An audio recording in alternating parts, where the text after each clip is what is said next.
Let's build an iterator in Python. This is the list evens holding even numbers. This is an iterator on it.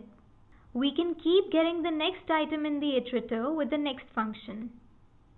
OneList. Write a function that takes two lists and concatenates them using an iterator. This function OneList takes two lists and creates an iterator on their concatenation. List 3 is an empty list. Inside try, while true, which is an infinitely true condition, append the next item to list 3. And when this raises a stop iteration, pass.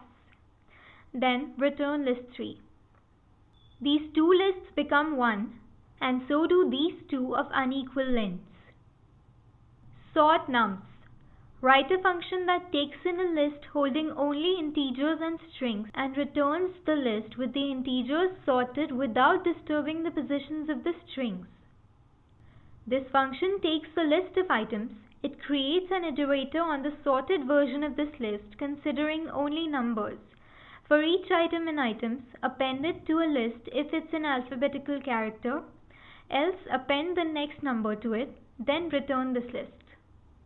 There are no numbers to sort here and only numbers here. This one sorts just the numbers and so does this one.